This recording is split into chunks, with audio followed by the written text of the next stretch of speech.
영국의 수학자이자 논리학자인 루이스 캐롤이 1865년에 발표한 고전 동화가 있습니다. 현실의 규칙이 통하지 않는 세계에서 벌어지는 기묘한 사건을 통해서 성장이라는 주제를 담아내고 있는 작품입니다. 눈치채신 분들도 계시겠지만 책의 제목은 바로 이상한 나라의 앨리스입니다. 겉으로는 황당한 모험 이야기 같지만 그 속에서는 현실에서의 혼란 그리고 부조리, 그 속에서 한 아이가 어른으로 성장해가고 자기 정체성을 찾아가는 그런 내용이라고 하겠습니다. 거기에 이런 장면이 나옵니다. 숲속을 헤매던 앨리스가 어느 순간 두 갈래의 갈림길 앞에 서게 됩니다. 어디로 가야 할지 알 수 없어서 앨리스는 주변을 두리번거리는데 가지 위에 채셔 고양이가 앉아 있는 것을 봅니다. 그리고 고양이에게 묻죠. 어느 길로 가야 하죠? 고양이는 특유의 미소를 지으면서 이렇게 답합니다. 그건 네가 어디로 가고 싶은지에 달려 있어. 앨리스는 정확한 목적지를 생각해내지 못했기 때문에 답을 하지 못하고 머뭇거립니다. 그러면서 말하죠. 어디든 상관없어요. 그러자 고양이가 다시 말합니다. 어디든 상관없다면 어느 길을 가도 괜찮아. 작품에서 꽤나 유명한 대사가 그렇게 전달됩니다. 어디든 상관없다면 어느 길을 가도 괜찮아.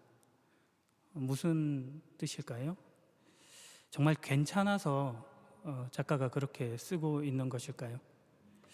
이 짧은 장면은 단순한 동화 그 이상을 넘어서 우리에게 한 가지 교훈을 전해주고 있습니다. 방향이 없으면 선택이라고 하는 것이 의미를 잃고 목적이 분명할 때 선택이 힘을 가지게 된다는 것입니다.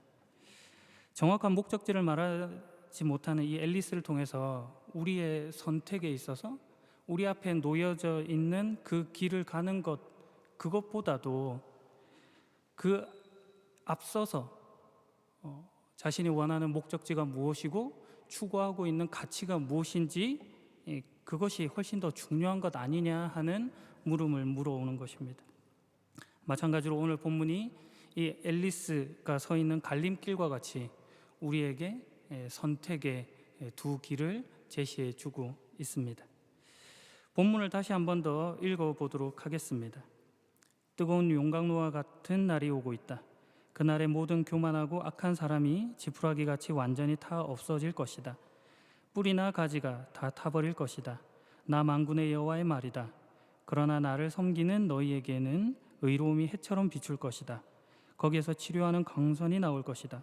너희는 외양간에서 풀려난 송아지처럼 뛰놀 것이다. 하나님을 섬기는 삶을 살 것인지 아니면 교만하고 악한 자와 같은 삶을 살 것인지를 묻습니다. 구약 성경의 마지막 책 마지막 장에서 선지자 말라기를 통하여 주신 하나님의 메시지입니다. 인류의 역사는 거대한 전환점 가운데서 어떤 두려움, 희망 이런 것들을 교차하는 것을 경험합니다. 말라기 선지자가 처했던 그 상황도 그 변곡점 가운데 있었습니다. 한 시대의 종언이 있고 그리고 새 시대의 희망이 말해지던 그런 때입니다. 그 속에서 하나님께서 무엇을 원하시는지 메시지를 전달해 주는데 오늘 본문이 아주 응축적으로 그 내용을 말해주고 있는 것입니다. 한편에서는 모든 것을 남김없이 태워버리는 용광로와 같은 날, 그리고 지푸라기같이 완전히 타버린 날이 예고되어 있고, 또 다른 한편에서는 상처 입은 영혼을 회복시키는 의로움이 해처럼 비추는 날, 그리고 풀려난 송아지가 뛰노는 날과 같은 그런 약속이 우리에게 주어져 있습니다. 이 극명한 대조를 통해서 단순히 미래에 대한 설명을 넘어서서 모든 시대에 인간에게 주어지는 근본적인 물음을 묻고 있는 것이죠. 우리는 과연 불타는 지푸라기와 같은 그 길을 걷고 있는가? 아니면 해방된 송아지처럼 뛰노는 그런 길을 향해 나아가고 있는가? 오늘 바로 본문이 바로 그 질문 앞에 우리를 세워두고 있는 것입니다. 냉소와 영적 침체의 공동체에게 주시는 하나님의 말씀입니다. 그리고 이것은 심판과 구원이라는 이중적인 메시지를 통해서 설명이 됩니다. 차차 살펴보겠습니다. 그러면 본문의 말씀을 통해서 하나님께서 보여주시는 길, 우리가 나아가야 할 방향, 이것을 알기 위하여 오늘 본문이 어떤 역사적인 배경, 그 흐름, 공기 가운데 있었는지 보도록 하겠습니다. 왜냐하면 말라기 선지자가 겪었던 그 시대는 혼돈, 그리고 혼탁, 희망이 좌절된 그런 시기였고, 그 속에서 하나님이 답을 주고 계신 그 내용이기 때문에 그 시대를 이해하는 것이 중요하다고 하겠습니다. 말라기 선지서의 역사적인 무대는 포스트 엑실릿, 그러니까 포로기 이후 시대입니다. 바벨론의 포로기가 끝나고 유다 백성들은 예루살렘으로 돌아왔고, 그리고 대략 100년 정도가 지난 주전 460에서 430년 사이 정도로 추정됩니다. 이스라엘 백성들에게 포로된 생활에서 다시 돌아오는 이 귀환이라고 하는 것은 단순한 지리적인 이동이 아니었죠. 하나님의 회복과 영광을 경험하고 거대한 기대감을 품는 그런 사건이었습니다. 그래서 학개 스가랴 같은 선지자를 통하여, 또 그리고 스룹바벨을 통하여서 독려되고, 그래서 성전을 재건하게 됩니다. 또 이외에 에스라와 느헤미야 같은 지도자를 통해서 율법을 교육받고 또 성벽을 재건하는 일들을 해 나가죠. 초기 귀한 공동체가 새로운 시대를 향한 뜨거운 열정을 가지고 있었던 것입니다. 그리고 나서 이제 한 세대가 지나 있는 그 시점에 지금 이 이야기를 줍니다. 초기 귀환의 감격과 열정이 식어져 버려 있는 그 모습을 보여주는 것이죠. 이사야, 예레미야와 같은 선지자들이 포로기 이전에 했던 예언은 이것입니다. 너희가 잡혀갈 것이나 다시 돌아와서 다윗 왕국을 건설하고, 그리고 모든 민족이 시온으로 몰려드는 그 영광을 경험하게 될 것이다.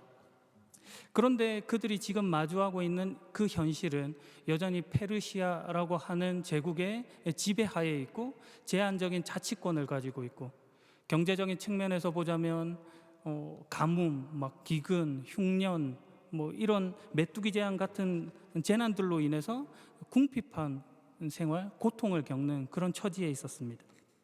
성전이 재건되었다고는 하지만 과거 솔로몬이 지었던 그 성전에 비하면 그 영광에 미치지 못하는 초라함을 가지고 눈물을 흘리기도 합니다. 기대했던 하나님의 임재와 축복은 체감되지 않죠. 이상과 현실의 괴리 속에서 그들이 점점 냉소적으로 바뀌고 하나님에 대해서 불만을 널어놓는 그런 처지에 있게 된 것입니다. 우리가 이렇게 헌신하고 기다렸는데 하나님께서 우리하고 함께 계시기나 한 것인가? 하나님께서 예언자들을 통해서 주셨던 그 약속의 말씀은 언제 이루어지는 것인가? 우리의 노력과 순종은 과연 의미가 있는 것인가? 아니면 헛된 것인가? 이런 질문들을 통해서 하나님께 묻고 있는 것입니다. 그들의 마음과 입술이 이런 질문들로 가득 찼습니다. 우리 신앙생활에서도 늘 겪는 바죠. 신자의 신앙생활 속에 처음 가졌던 그 열정과 다르게 흘러갔을 때 그 상실감 같은 것들은 다 겪는 바입니다. 그래서 말라기서는 이러한 시대적 배경을 통해서 이런 구체적인 문제들을 논쟁 형식으로 기술하고 있습니다. 하나님께서 백성들의 불신 그리고 불순종에 대해서 고발하고 있고, 백성들은 우리가 언제 그랬습니까?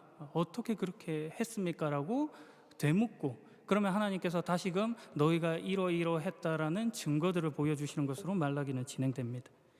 1장을 보게 되면 하나님께서 내가 너희를 사랑했다라고 말씀하시지만 백성들은 하나님이 어떻게 우리를 사랑했습니까? 라고 되묻습니다.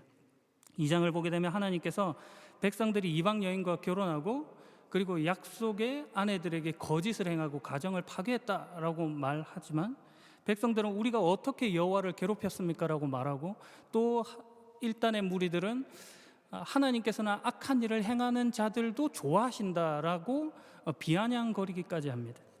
3장을 보게 되면 하나님께서 백성들이 11조와 헌물을 드리지 않으므로 나의 것을 도둑질했다, 인색했다라고 선언하시지만 백성들은 우리가 무슨 말로 주를 욕되게 했습니까? 라고 반문합니다.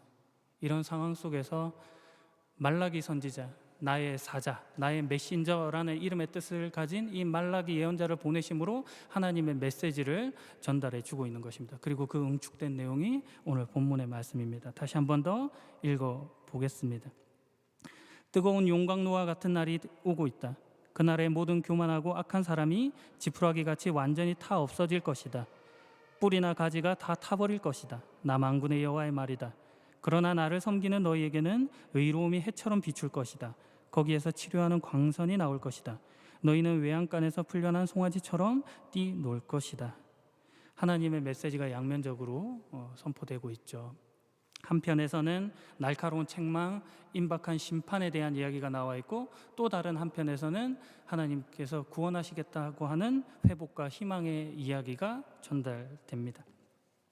뿌리나 가지가 다 타버릴 것이나 하나님을 섬기는 자는 의로움이 해처럼 비추고 거기에서 치료하는 광선이 나와 회복을, 치유를, 자유를 경험하게 될 것이다 라는 내용입니다. 이 내용이 1절과 우리 읽었던 2절 이 속에서 구조적인 어떤 대칭을 통해 하나님 구원, 심판이라고 하는 것이 극명한 대조로 보여지고 있습니다. 세 가지 정도의 대조로 살펴볼 수 있는데, 첫 번째는 그 대상의 대조입니다. 1절을 보게 되면 심판의 대상은 모든 교만하고 악한 사람들입니다. 이들은 하나님의 통치와 정의를 거부하고 세상이 요구하는 방식, 세상의 원리로서의 성공 논리로 신앙을 훼손하던 자들입니다. 그 세상의 성공 논리가 신앙보다도 더 우위에 있고 앞선다라고 주장했던 사람들이죠. 하나님을 경외하지 않고 자신의 뜻과 판단을 우선시했던 사람을 가리킵니다. 반대로 이전에서 구원의 대상은 하나님을 섬기는 사람들입니다. 냉소와 불신앙 속에서도 하나님의 주권을 인정하고 그리고 하나님을 섬기겠다고 결단하는 사람들. 특징적인 것은 여기서 교만 그리고 악한 사람, 이 사람들에 대한 대조를 겸손하다거나 그리고 의롭다거나 이런 표현들로 해두지 않고 하나님을 섬기는 것이라고 설명했다는 것입니다.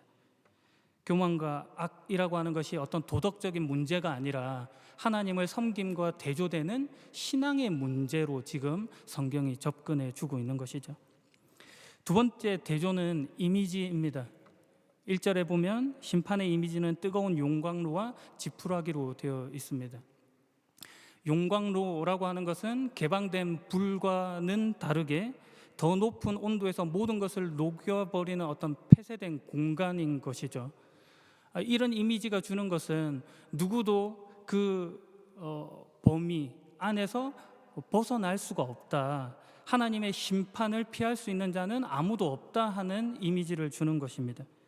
그리고 모든 불순물을 완전히 제거하는 정련 과정이 이 용광로에서 일어나듯이 저항하는 모든 것을 소멸시키는 파괴 과정이 있다라는 상징을 주는 것이죠. 이 불 앞에서 지푸라기들은 완전히 소멸됩니다. 세상의 사람들이 아무리 자신의 힘을 과시하고 권력을 과시한다고 할지라도 지푸라기와 같이 하나님 앞에서는 아무런 소용이 없을 것임을 나타내 주는 것이죠. 반면 2절에서 구원의 이미지는 의로움의 해 그리고 치료하는 광선으로 나타납니다. 어둠과 불의 시대가 끝나고 새로운 시대가 열리는 것을 이 의로움의 해가 비치는 것으로 설명해 주고 있는 것이죠. 초기 그리스도교 공동체에서 이 의로움의 해는 메시아, 즉 그리스도 예수님을 상징하는 것으로 보았습니다. 예수님께서도 자신을 가르쳐서 나는 세상의 빛이다 라고 말씀하셨고, 세례 요한의 아버지였던 사가랴 역시도 어떤 어둠과 죽음의 그늘에 앉은 우리에게 비추는 빛으로 예수님을 노래하기도 했습니다. 그 빛은 치료하는 광선이죠. 광선이라는 단어는 어떤 번역본에 보면 날개라는 단어로 해두기도 했는데, 이것은 고대 근동의 문학에서 그 태양의 빗줄기를 시적으로 표현할 때 주로 이 광선이라는 단어를 사용했습니다. 그러니까 예수 그리스도의 그 빗줄기가 질병으로 고통받는 그 육신의 문제를 해결하고 회복시키고, 또 죄로 인해 얼룩진 인류들을 구원하는 것으로 깨어진 관계를 다시금 회복하고, 그리고 불의로 가득 찬 이 사회를 포괄적으로 회복시킬 것임을 지금 이런 이미지들로 설명해 주고 있는 것입니다. 세 번째 대조는 결과죠. 1절에서 심판의 결과는 뿌리나 가지가 다 타버리는 것입니다. 이 표현은 완전하고 철저한 파멸, 소멸, 이런 것들을 표현해 주는 그 시대의 관용구입니다. 나무의 뿌리는 근원 그리고 과거를 상징하고, 가지는 미래 그리고 후손을 상징합니다. 과거와 미래, 그 뿌리와 가지 모두가 소멸되는 것처럼 그 모든 것들이 하나님 앞에서 단절되고 철저하게 종말을 맞을 것이라는 것을 말해주고 있는 것이죠.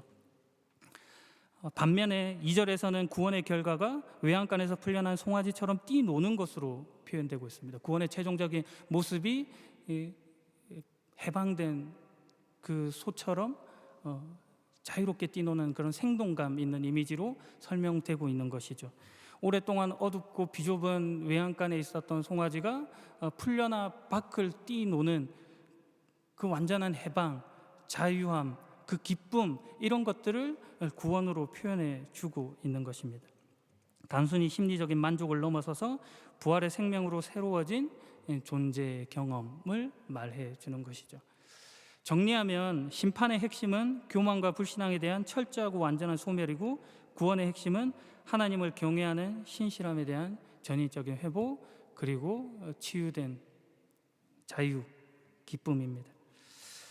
죄를 심판하시는 하나님의 공의, 동시에 그 죄인을 사랑하시는 하나님의 사랑이 동시에 나타나는 것이죠. 우리가 이 양극단 속에 두 갈림길에 지금 결정을 요구받고 있는 것입니다. 교회력에서 오늘 본문과 함께 주어지는 병행 본문은 누가복음 21장 5절에서 19절 말씀입니다. 예수님께서 예루살렘 성전이 멸망하게 될 것을 말씀하시는, 예고하시는 그런 장면입니다. 말라기의 목소리가 있었고, 이후 예수님께서 오시기까지 400년의 긴 침묵의 시간이 있습니다. 하나님께서 그 선택을 지켜보시며 기다려 주시죠. 그러나 그들이 계속해서 실패합니다. 그 속에 하나님께서 그들을 내버려 두지 않으시고 예수 그리스도를 보내주셔서 또 그들에게 말씀하시는 것이 이 누가복음에 나와 있습니다. 예수님은 이 날을 가리켜서 돌 하나도 돌 위에 남지 않고 다 무너질 날이라고 설명하고 있습니다. 실제로 주 70년에 로마 장군 티투스에 의해서 예루살렘은 함락되고 성전은 파괴됩니다.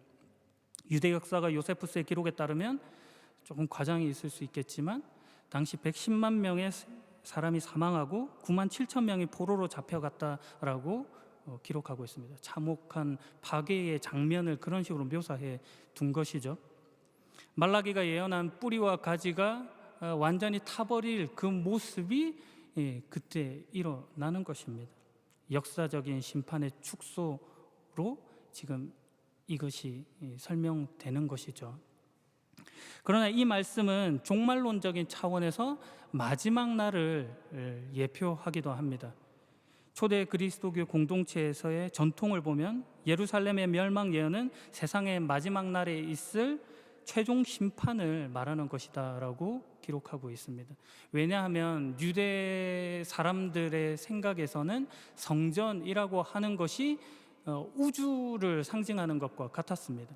그런데 성전이 무너진다고 하는 것은 우주가 무너지는 것과 같은 우주적 종말을 말하는 것이니 그것이 최종적인 그런 심판이 아니겠느냐 하는 이미지가 있는 것이죠. 예수님의 말씀이 주 70년을 넘어서 역사의 한 지점, 그것들을 다 지나 최종적으로 맞이할 마지막 종말에 대한 이야기까지 포함해 주고 있는 것이죠. 역사를 통해 반복적으로 교훈하시는 내용입니다. 그 속에서 너희가 반복된 그 실패 가운데 서지 않고 올바른 길 가운데 있기를 원하시는 거죠. 그렇다면 말라기 시대에 사람들은 어떤 실패의 모습들로 서 있었는가? 말라기 시대의 문제는 타락한 예배, 즉 성전 시스템의 붕괴에 있었습니다. 제사장들은 더러운 떡을 하나님의 제단에 올리고 병든 제물을 바치고 하나님의 이름을 멸시했습니다. 백성들은 성전을 중심으로 한 하나님께 예배하고 경외하는 그 생활을 잃어버리기 시작했습니다. 이러한 배경에서 말라기가 선포되어 용광로 불과 같은 날에 심판이 말해지고 거짓 예배의 모습이 완전히 종말을 고해할 것을 말해주고 있는 것이죠. 한편으로 이 예수님 시대를 살펴보면 예수님 시대에도 마찬가지 일이 벌어지더라는 겁니다. 예수님 시대 성전은 외형적으로는 헤롯에 의해서 더 화려하고 멋있게 증축이 됩니다. 성전이 회복된 것과 같은 착각을 일으킬 만했죠. 눈물을 흘렸던 그 모습에서 이제는 성전이 정말 기대하는 바대로 되는 것인가 하는 모습이었지만, 예수님께서는 그 성전을 가리켜서 강도의 소굴이라고 말씀하실 만큼 그곳이 부패했다라고 설명하고 있습니다. 성전이 본래 기능을 상실하고 인간의 탐욕과 위선이 가득한 장소로 변질되었다는 것이죠. 구약 성경에서, 신약 성경에서 동일하게 주고 있는 말씀이 이 오염된 예배에 관한 이야기입니다. 그래서 예수님은 너희 보는 이것들이 날이 이르면 돌 하나도 돌 위에 남지 않고 다 무너질 것이다 라고 말씀 주시는 것이죠. 단순히 건물에 대한 이야기가 아니고 하나님의 성전된 너희, 하나님을 경외해야 할 너희의 모습이 오염되고 있진 않은가, 무너져 있진 않은가, 인간의 업적과 종교 형식주의에 빠져 있진 않은가 하는 한탄을 하고 계신 것입니다. 거기에 오늘 본문이 두 가지 길을 제시함으로써 하나님을 믿는 자들, 신실한 자들이 어떻게 반응해야 할지를 말해주고 있는 것입니다. 세상의 냉소와 불의 속에서도 묵묵히 하나님을 경외해야 하지 않겠느냐라고 말하는 것이죠. 영적 인내를 요구하고 있습니다. 누가복음의 예수님은 이렇게도 말씀하십니다.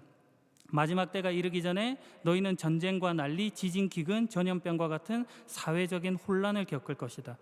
그러나 더 직접적인 고통은 신앙 때문에 찾아온다. 너희들 체포되고 박해를 받고 총독과 왕 앞에 서게 될 것이다.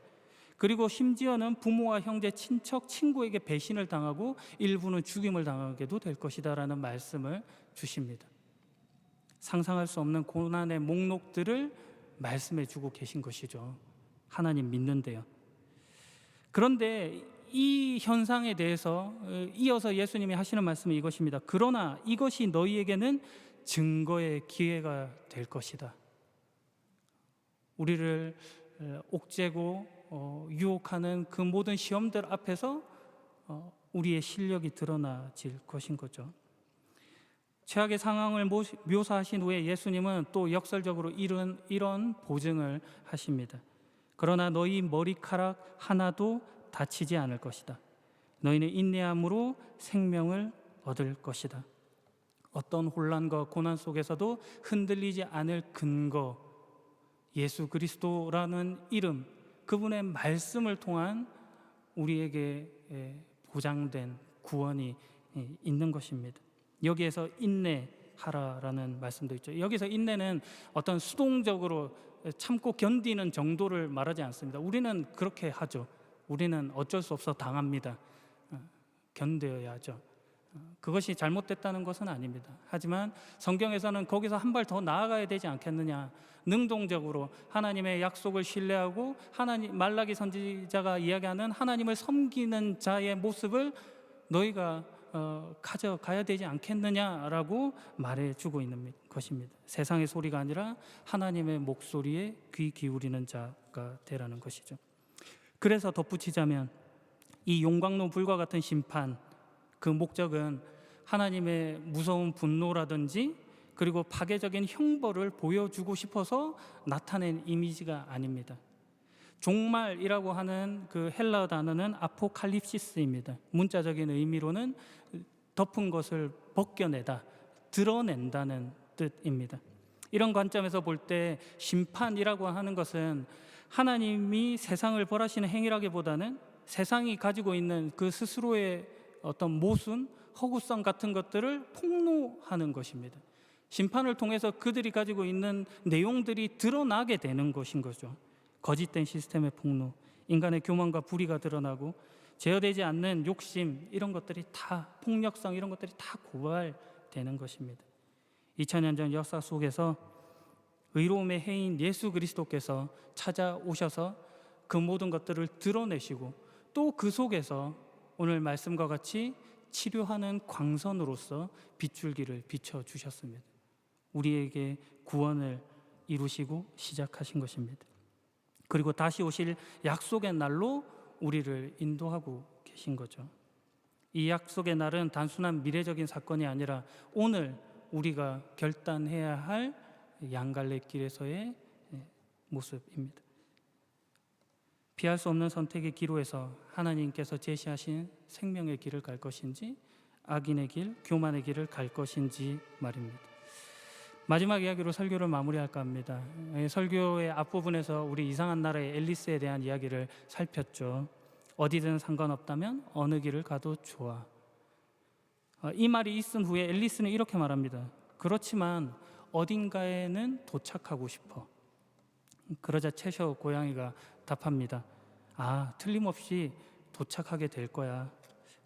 네가 충분히 오래 걷기만 한다면. 교훈은 분명했죠. 목적지가 없으면 선택이라고 하는 것이 힘을 잃는다는 것이었습니다. 그러나 어딘가에 도착하고 싶은 마음이 있다면 그가 가고 있는 방향이라든지 속력이라든지 하는 것들이 의미를 가질 수 있다는 것입니다. 이후 채셔 고양이는 나타났다가 사라졌다를 반복하며 앨리스를 인도한다기보다는 그가 본질적인 선택을 할 수 있게 도움을 줍니다. 앨리스는 고양이가 가리킨 여러 길을 바라보면서 그 속에서 자기 결정을 내리죠. 목적 없는 선택의 허무함이 아니라 이제 그 허무함을 깨뜨리고 앞으로 나아가기 시작한 것입니다. 우리 신앙의 여정도 이와 같죠. 우리가 매일 마주하는 어떤 선택의 갈림길 속에서 우리의 답은 분명합니다. 세상이 유혹하는 안락함이나 습관적인 타협이 아니라 하나님을 섬기는 길, 그리고 하나님과 동행하는 길을 걷겠다는 것입니다.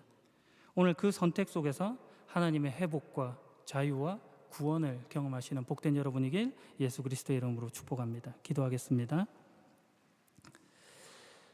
공의와 사랑의 하나님, 오늘 우리 앞에 피할 수 없는 선택의 두 길을 보여주시니 감사합니다. 세상의 유혹과 타협, 냉소의 길에서 벗어나 오직 주님을 경외하며 섬기는 길 위에 굳게 서겠습니다. 우리 안에 있는 교만과 허물을 용광로 불로 정결케 하시고 상처 입은 영혼 위에 의로움의 해 예수 그리스도의 치료하는 광선을 비추어 주옵소서.